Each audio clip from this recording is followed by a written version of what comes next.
Welcome! Bienvenue sur le premier cours de cette formation Je redébute en anglais, reprendre confiance en vous.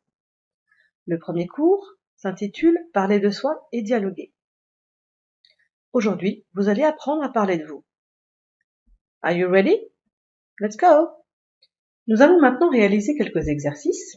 Cela va vous permettre de voir si vous avez retenu les notions que nous venons de voir ensemble. Let's practice! Les exercices se dérouleront toujours de la même façon.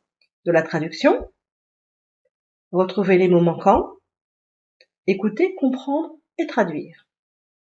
Pour ce troisième point, je vous donnerai des phrases en anglais. Je vous laisserai le temps de les réécrire en anglais et ensuite de les traduire en français. On y va?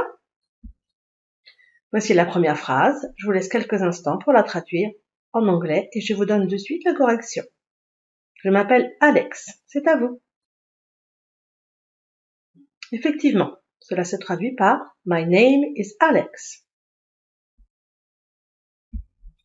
Je suis policier. Tout à fait. I am a policeman.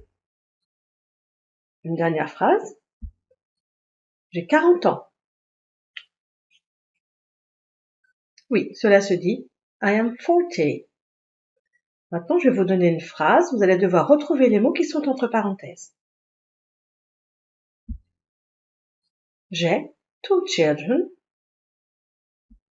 Cela se dit bien I have. Je suis married. Effectivement, cela se dit I am. Une dernière phrase. Je vis in Paris. I live. Très bien, vous avez tout trouvé? Maintenant, je vais vous donner une phrase en anglais. Je vais vous laisser le temps de la réécrire en anglais pour vérifier que vous l'avez bien comprise. Et ensuite, vous la traduirez en français. Hello, how are you? Voici la phrase en anglais. Hello, how are you? Comment la traduisez-vous en français? Eh oui, c'est bonjour, comment allez-vous? Également, comment vas-tu? Ça marche aussi, hein. Nous reverrons la conjugaison du verbe être tout à l'heure. Une deuxième phrase. I am 56.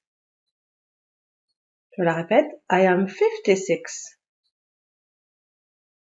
Voici la réponse.